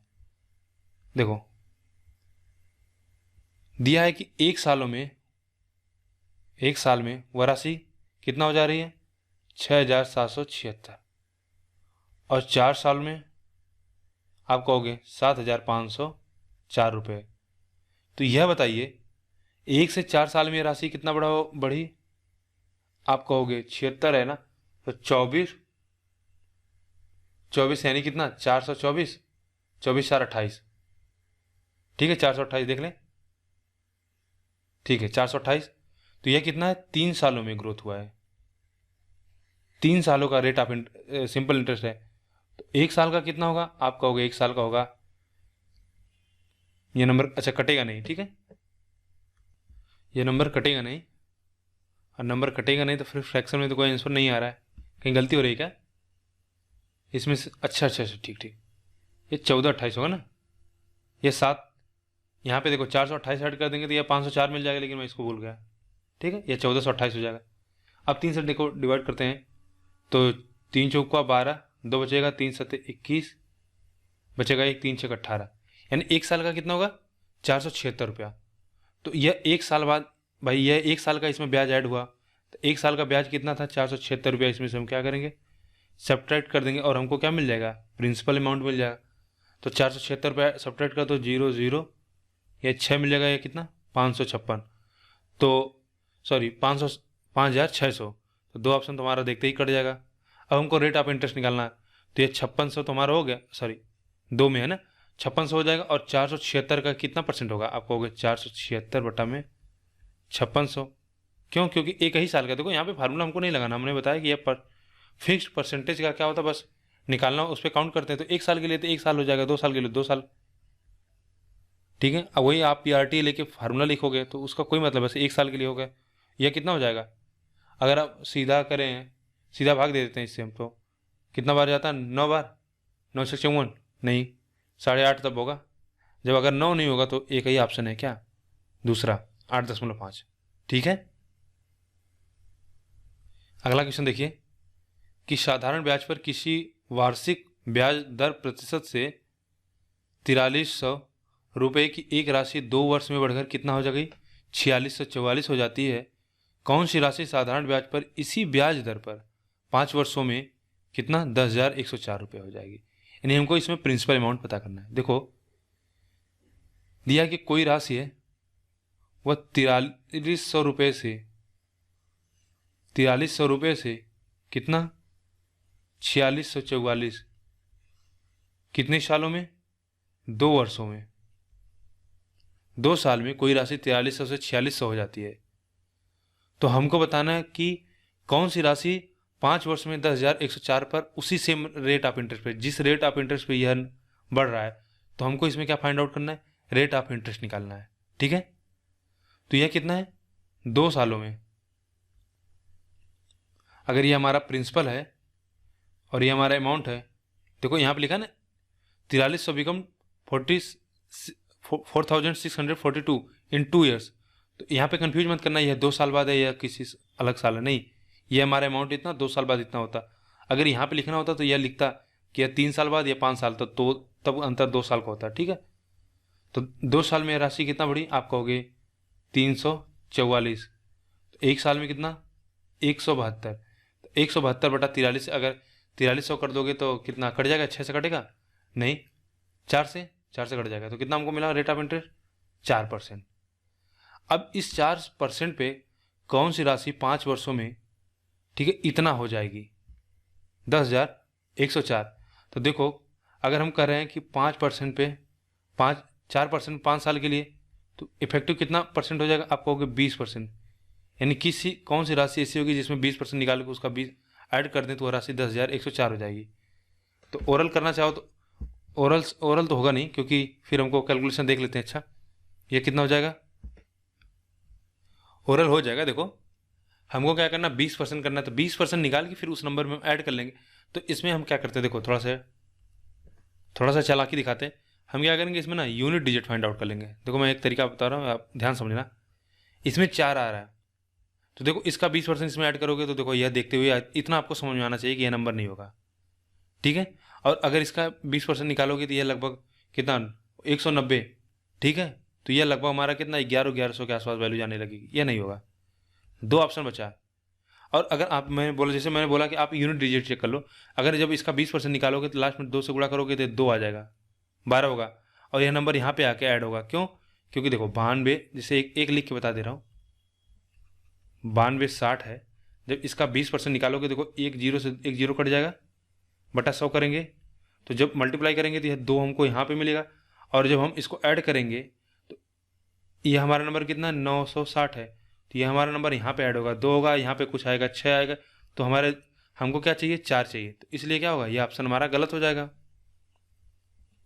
इसी तरह इसमें भी देख लो, इसमें भी देख लो, अगर इससे यूनिट डिजिट से जाते हो, यही एक नंबर है जहाँ पे 2 का गुणा करेंगे 2 हो जाएगा, 2 दूनी कितना 4 हो जाएगा, और जब इसके नीचे हम 4 लिखेंगे तो ये हमको 4 दे देगा।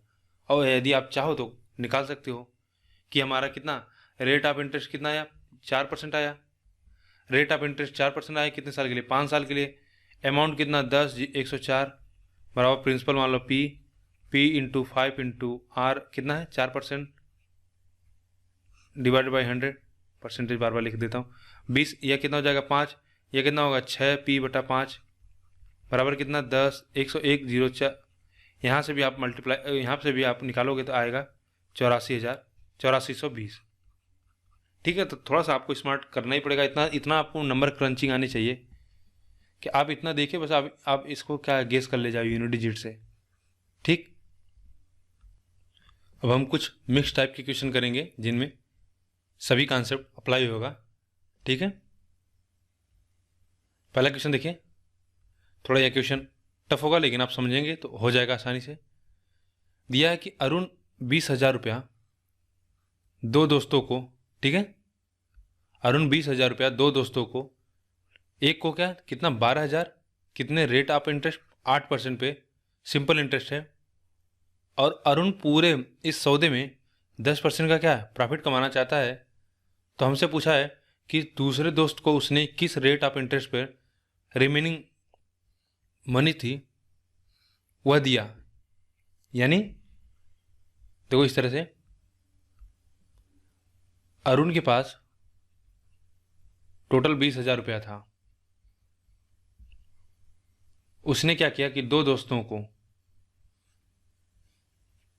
ठीक है, X और Y मान लो, एक को 12,000 रुपया, तो रिमेनिंग कितना बचा, दूसरे को 8,000 रुपया, एक को 8% रेट ऑफ इंटरेस्ट पे, और एक को किस रेट ऑफ इंटरेस्ट पे दिया, यही हमको बताना है, जिससे क्या हो ओवरऑल इसको 10% का लाभ हो। 10% का लाभ होने का क्या मतलब हो कि जब वह इन लोगों से पैसा वापस ले तो इसको 10% के बराबर क्या है, इसको साधारण ब्याज मिल जाए, यानी रेट ऑफ इतना उसको ब्याज मिले, तभी तो उसको 10% लाभ होगा ना। जैसे हम कहें कि आपने 20,000 रुपया किसी बैंक में डाल दिया, मान लो 12,000 रुपया आपने SBI में और 8,000 रुपया आपने HDFC बैंक में आपने, ठीक है, इन्वेस्ट कर दिया। तो जो SBI बैंक है वह आपको 8% का रेट ऑफ इंटरेस्ट दे रहा है, और जो HDFC बैंक है हमको पता नहीं है, लेकिन जब आप एक साल बाद जाते हो वापस लेने के लिए, एक साल के लिए दिया, ठीक है, टाइम हमारा क्या है, एक साल का है। देखो यहाँ पे कहीं मेंशन नहीं है, लेकिन यहाँ पे क्या वार्षिक लिखा है ना, वार्षिक यानी ईयरली, तो इसका मतलब क्या है, एक साल।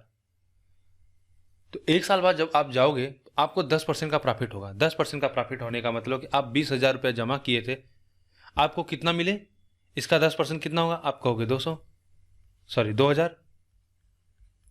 10% इसका कितना होगा, 2,000। यानी एक आपने 20,000 रुपया जमा किया और जब वापस आप लेने गए बैंक से, आपको कितना मिला टोटल मनी, आप कहोगे 22,000 रुपया। अमाउंट आपको कितना मिला, 22,000 रुपया। तो हमको यही बताना है इस पे कितना रेट ऑफ इंटरेस्ट दिया गया था।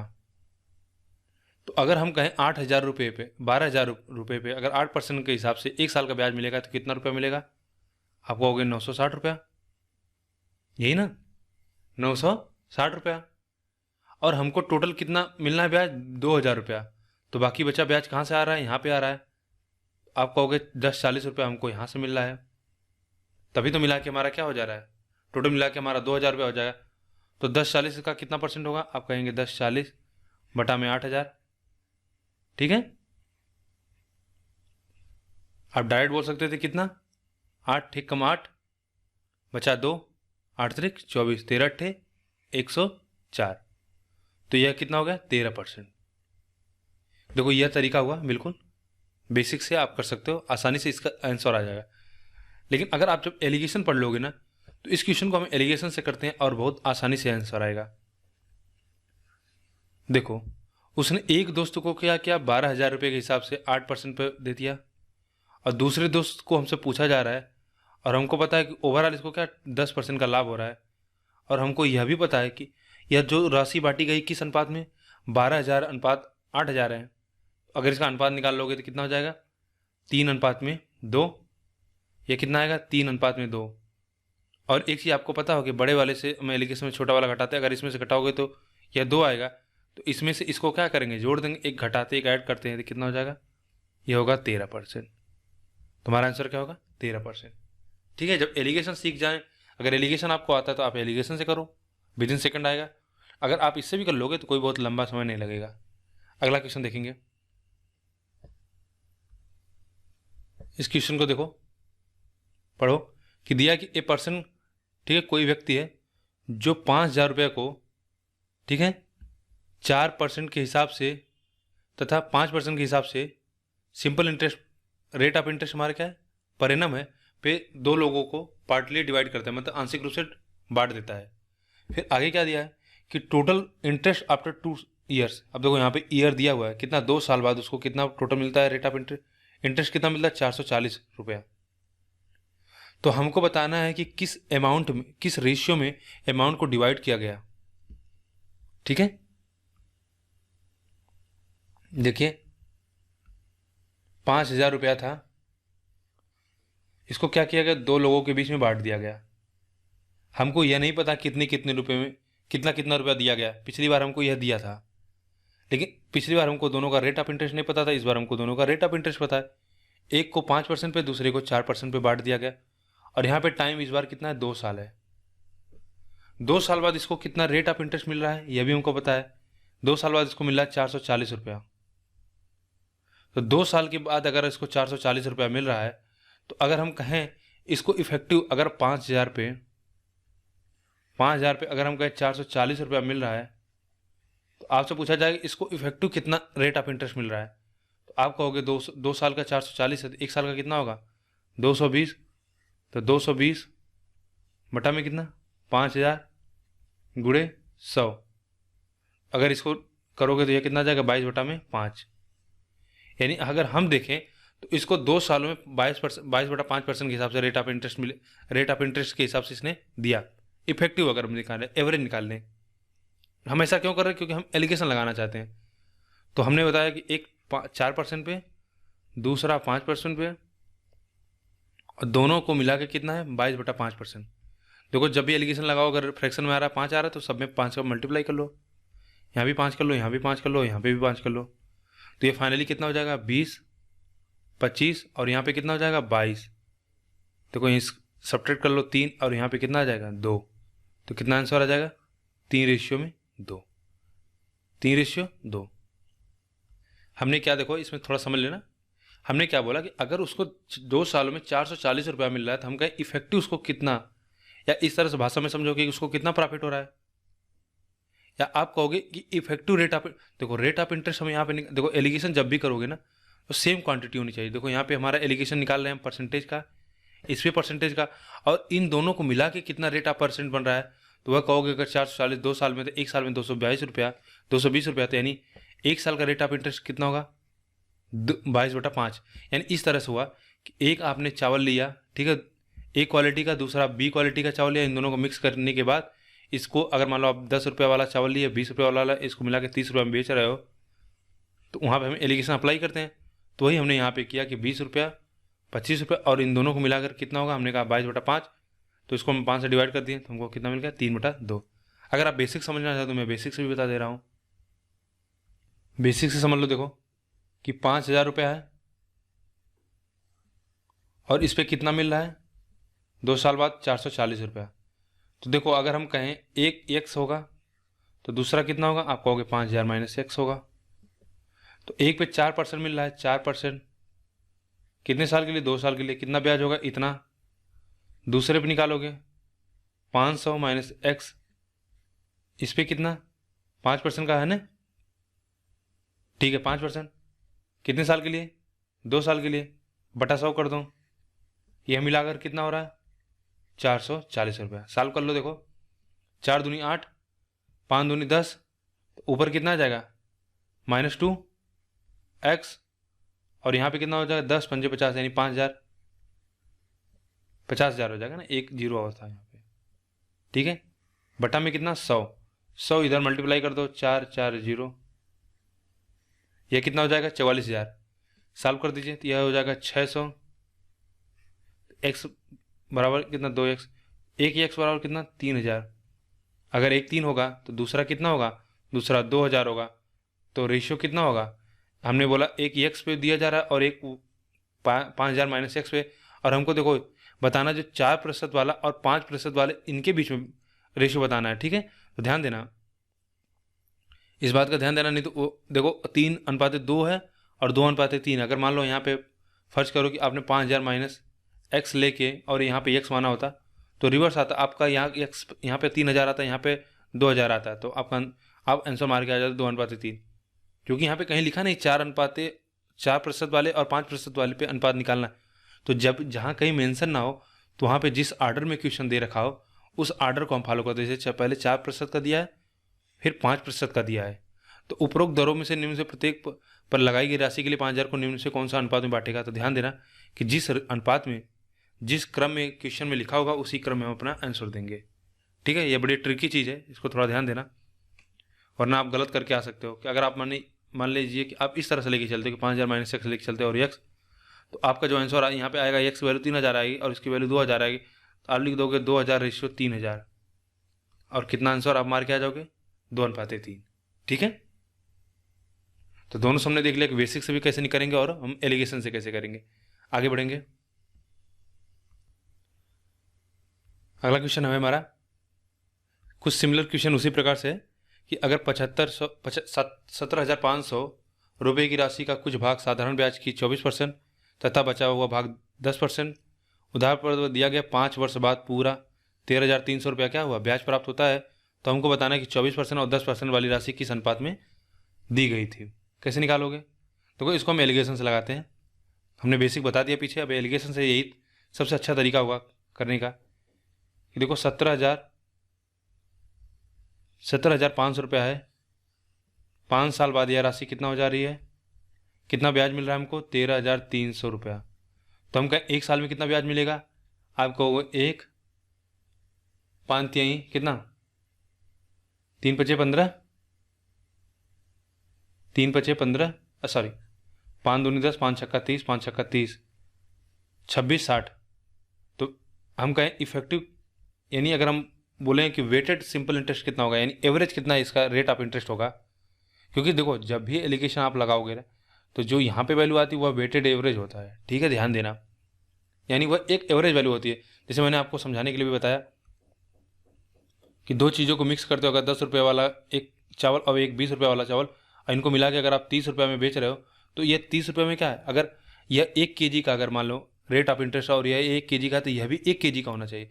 उसी प्रकार जैसे 24% जो रेट ऑफ इंटरेस्ट है और 10% रेट ऑफ इंटरेस्ट है, क्या है, रेट ऑफ इंटरेस्ट का मतलब ही होता है 1 साल। मतलब ऐसा नहीं है कि हम 5 साल का रेट ऑफ इंटरेस्ट निकालेंगे ना, तो 1 साल का निकालेंगे, तो 1 साल यानी हमारा रेट ऑफ इंटरेस्ट कितना होगा, या सिंपल से इतना समझो कि रेट ऑफ इंटरेस्ट कितना होगा। 17,000 की कोई चीज़ 13,000 इतना हो जा रही, तो इतना 2600 क्या है, 2660 रेट इंटरेस्ट है।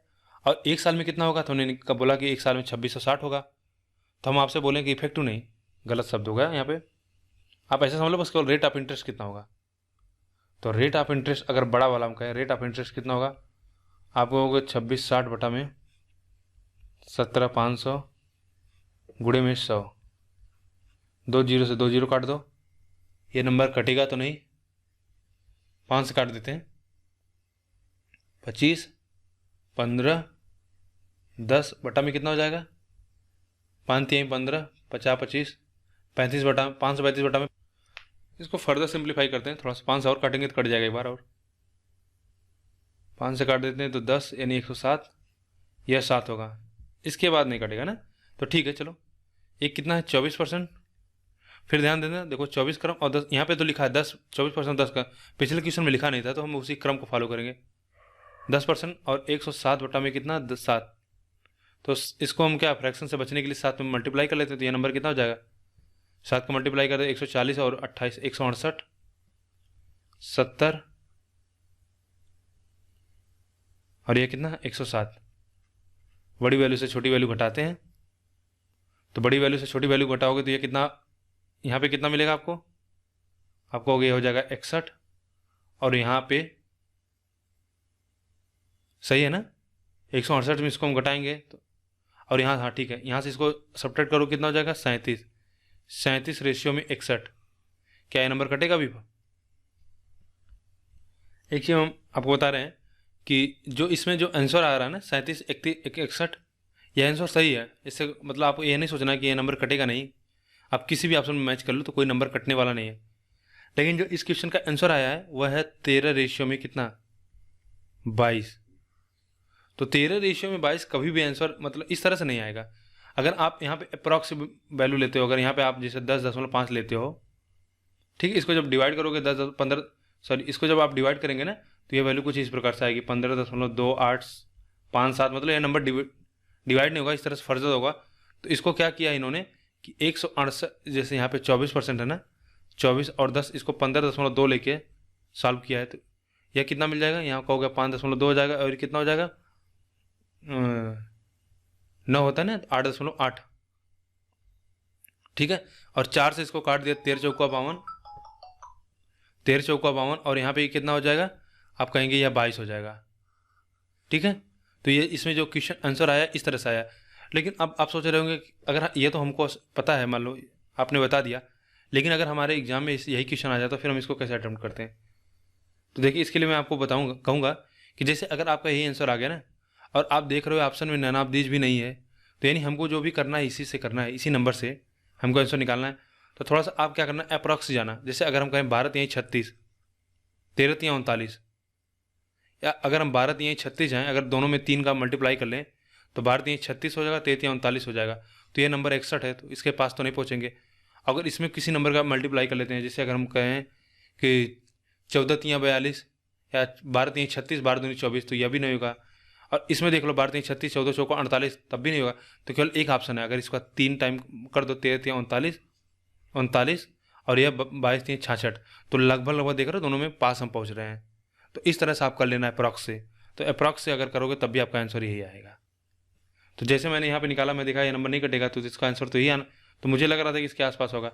लेकिन जब मैंने देखा तो वहाँ पे उन्होंने क्या किया है कि जो इसमें इन्होंने आंसर निकाला है वो 15.2 लेकर किया है, तो फिर उसका क्या आंसर आ जाएगा, 15.2 किया है, तो हिसाब से इनका आंसर 13:22 आ रहा है।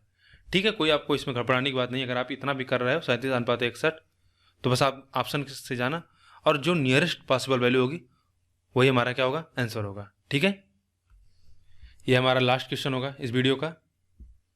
क्या है कि दो बराबर धनराशियों को क्रमशः 10% और 8% साधारण ब्याज दर पर एक ही समय पर उधार दिया जाता है।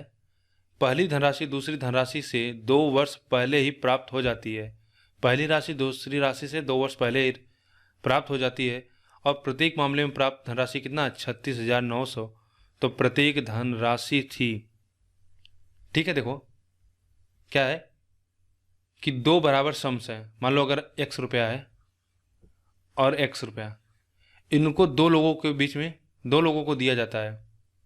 एक को दिया जाता है 10%, दूसरे को दिया जाता है 8% पे, और सेम समय मतलब जैसे अगर हम आज अगर हम आपको 10 रुपया दे रहे हैं, 10% पे ब्याज दे रहे हैं, तो आज ही हम किसी दूसरे को दे रहे हैं। यानी रेट ऑफ इंटरेस्ट जो काउंट होगा वह सेम टाइम से स्टार्ट होगा। और हमको यह भी दिया है, इसको हम 2 साल पहले, अगर हम इसको 30 साल के लिए लें, सॉरी, अगर हम दूसरे को 30 साल के लिए दें तो इसको क्या करेंगे हम T-2 ईयर के लिए देंगे। क्यों? क्योंकि देखो दिया था कि दूसरी धनराशि से 2 वर्ष पहले ही प्राप्त हो जाती है। ठीक है, एक सेकंड रुको ना, इसको एडजस्ट कर लें। तो हमने बोला कि यह राशि 2 वर्ष पहले प्राप्त हो जाती है। यानी अगर किसी को टी ईयर में मिलेगा तो उसको दूसरे को T-2 ईयर में मिल जाएगा। और एक चीज़ और दिया कि दोनों में प्रत्येक मामले में क्या राशि हमको जो मिल रहा है, अमाउंट मिल रहा है, वह कितना मिल रहा है? दोनों मामले में जो अमाउंट मिल रहा है वह 36,900। तो कैसे करोगे? हमको दोनों का क्या प्रत्येक का धनराशि निकालना है। कैसे निकालोगे? देखो, अगर हमारा मान लो x रुपया होता, इसको हम 10% पे कितने साल के लिए? T-2 ईयर के लिए दे देते हैं। इससे जो हमको धनराशि मिलती है वह कितना मिलती है? 36,900। दूसरा, अगर दूसरे को, दोनों में देखो अमाउंट सेम है, सॉरी प्रिंसिपल अमाउंट सेम है, मतलब प्रिंसिपल जो हमारा है वह सेम है। इसको भी अगर हम कितना 8% से कितने साल के लिए, आप कहोगे 30 साल के लिए इन्वेस्ट करते हैं, तो इससे भी हमको क्या अमाउंट मिलता है? वह 36,900 है। ठीक है, यहाँ तक बात क्लियर हुई। अब हमको x की वैल्यू फाइंड आउट करनी है, तो हम कहेंगे कि दोनों को आप क्या कर लो, दोनों को इक्वल कर लो। दोनों को इक्वल कर लोगे तो देखो यह क्या हो जाएगा, x plus x into 10 into T-2 अपान में 100 इक्वल्स टू कितना होगा, x plus x into 8 into T अपान में कितना 100। अब देखो मैं एक चीज़ यहाँ पे आपको समझाना चाहता हूँ। मुझे लगा शुरुआत में उस तरह से करना हो सकता है आपको कन्फ्यूजन होगा। अब आपके सामने दिख रहा होगा कि यहाँ पे हमको x का कोई औचित्य नहीं है, x कट जाएगा। अब मैं आपसे यह कर रहा हूँ कि ये सोचिए कि दोनों मामले में अगर हमारा अमाउंट सेम हो रहा है, और दोनों मामले में अगर अमाउंट सेम हो रहा है, और दोनों मामले में अगर हमारा प्रिंसिपल सेम है, अगर हम कहें हमारा प्रिंसिपल सेम है दो कंडीशन में, ठीक है, और दोनों मामले में हमारा अमाउंट भी सेम है, तो यह बताइए कि यह जो परिवर्तन हो रहा है, अगर हम कहें दोनों मामले अगर हमारा अमाउंट सेम है, तो इसका मतलब जो दोनों में SI होगा वह भी सेम होना चाहिए। भाई अगर प्रिंसिपल, यहाँ पे उल्टा लिख दिया, अगर प्रिंसिपल हमारा दोनों कंडीशन में सेम है और अमाउंट भी सेम है, तो ऐसा कब होगा? जब हमारा प्रिंसिपल भी सेम होगा। यानी अगर यह भी 10 रुपया, अगर यह भी 10 रुपया है, मान लो यह 100 रुपया है, यह भी 100 रुपया है, और यह भी 110 रुपया आ रहा है, यह भी 110 रुपया आ रहा है, तो इसका क्या मतलब है कि दोनों कंडीशन में हमारा, जो दोनों कंडीशन में रेट इंटरेस्ट हमारा क्या होगा, सेम होगा। तो इसलिए मैं कहूँगा कि आप जब यह क्वेश्चन पढ़ते हैं तो आपको यहाँ से डायरेक्ट यहाँ पे लिखना चाहिए कि x इंटू 10% पे अगर हम T-2 वर्ष के लिए देंगे, तो वही x% पे अगर हम उसको, अमाउंट हमारा सेम है को 8% पे 30 साल के लिए देते हैं, तो ये दोनों सेम होगा। रेट ऑफ इंटरेस्ट देखो, परसेंटेज से परसेंटेज कट जाएगा, यहाँ से देख लो 100 से 100 कट जाएगा, x से x कट जाएगा, तो ये कितना होगा 10/8, या यहाँ पे मल्टीप्लाई करो 10T-20, इधर कितना हो जाएगा 8T, तो T बराबर कितना हो जाएगा 10। जो ईयर हमको मिला कितना 10 साल। रेट ऑफ इंटरेस्ट निकाल लेंगे तो हमारा प्रिंसिपल मिल जाएगा। रेट ऑफ इंटरेस्ट कैसे निकालोगे? किसी एक इक्वेशन में रख लो, किसी एक इक्वेशन में रख लो। जैसे मान लो हम कहें, इसमें हम रख लेते हैं, इसमें रख देते हैं कि x plus x into 8 into कितना 10 साल बटा 100 इक्वल्स टू कितना है 36,900। सॉल्व कर लो। यहाँ से हमको मिलेगा यह कितना 180 x अपान में 100 इक्वल्स टू 36900। ठीक है, एक जीरो से जीरो काट लो और देखो इसको 9 से काट दो, 9 दूनी 18, यह काटेंगे तो 9 चौक 36। ठीक है, और ये कितना हो जाएगा 1 डबल जीरो और एक जीरो और ऐड कर दोगे तो यह हो जाएगा 5, यानी x बराबर कितना मिलेगा हमको, x बराबर हमारा कितना हो जाएगा 20,500। तो बहुत अच्छा क्वेश्चन है। ठीक है, देखो बेसिक से करोगे तो आ जाएगा, लेकिन मैं कह रहा हूं कि आप जब भी क्वेश्चन सॉल्व करो तो थोड़ा सा सोचा करो कि इसमें क्या और कर सकते हैं। जैसे अगर आप इस बात को समझ पाते हैं जो मैं समझाया, तो आप डायरेक्ट यहां से इक्वेशन लिखना स्टार्ट करते हैं। और यदि आप यहां से इक्वेशन डायरेक्ट लिखना स्टार्ट करते हैं, इसका मतलब हुआ कि आप विद इन सेकेंड में अपना टाइम फाइंड आउट कर लेते हैं। टाइम निकालते ही आप क्या कर लेते हैं, प्रिंसिपल निकाल लेते। तो इससे क्या फ़ायदा होता है कि जो हमने इधर इतना इक्वेशन लिखा, ठीक है, मान लो इसको आप नहीं लिखते अपने मन में, लेकिन इतना तो आप करते, या मैं कह रहा हूँ यह भी नहीं करते, आप डायरेक्ट यहाँ से इसको दोनों इक्वल करते, तो इससे बच जाते। आप वेरिएबल लिखोगे बार बार तो उससे बच जाओगे। ठीक है, इसका आंसर होगा 20,500। अब हमारा जो अगला वीडियो होगा वो होगा कंपाउंड इंटरेस्ट पे, और कंपाउंड इंटरेस्ट और सिंपल इंटरेस्ट मिला के दोनों में क्वेश्चन बनते हैं, उसको टैकल करेंगे। और एक वीडियो में इंस्टॉलमेंट पे लूँगा जिसमें हम किस्त के जो सवाल आते हैं उसको समझेंगे। लेकिन कंपाउंड इंटरेस्ट का वीडियो मैं शुरू करूँ उससे पहले मैं आपको एक सलाह दूंगा कि आपको टेबल कम से कम 20 तक याद होनी चाहिए, स्क्वायर वैल्यू याद होनी चाहिए कम से कम 20-25 तक, 25 तक अगर याद हो, या इवन 30 तक याद होना चाहिए। 25, 26, 27, 28, 29, 30 तक आप स्क्वायर याद कर लो। ठीक है, क्यूब आपको कम से कम 20 तक का याद होना चाहिए। क्यों? क्योंकि देखो जो सबसे, अगर मैं कहूँ कि सबसे कैलकुलेटिव पार्ट होता है वो होता है आपका कंपाउंड इंटरेस्ट, यानी डीआई के बाद अगर हम कहें तो वह होता है आपका कंपाउंड इंटरेस्ट। और कंपाउंड इंटरेस्ट को सॉल्व करने के लिए कम से कम 2 से 3 तरीके होते हैं, और सभी तरीके अलग अलग सिचुएशन में अलग अलग तरीके से हम क्वेश्चन को टैकल करते हैं। ठीक है, और अगर आप फार्मूले से ही करते हो तो वह हर क्वेश्चन बहुत लेंदी हो जाएगा। कभी हम रेशियो से करेंगे, कहीं हम सक्सेसिव परसेंटेज का केस देखेंगे, ठीक, कहीं हम मल्टीप्लाइंग फैक्टर से निकालेंगे, तो अलग अलग तरीके से। इसलिए मैं आपको सजेस्ट करूंगा कि आपको टेबल, यानी आपका कैलकुलेशन अच्छा होना चाहिए। टेबल में आपको टेबल याद हो, आपको स्क्वायर याद हो, 20 तक का आपको स्क्वायर रूट याद हो, सॉरी क्यूब याद हो। ठीक है, उसके बाद आपके लिए वीडियो, उसके बाद आपको क्या होगा, कंपाउंड इंटरेस्ट आसान होगा। तो बस आज के लिए इतना ही। वीडियो देखने के लिए बहुत बहुत धन्यवाद।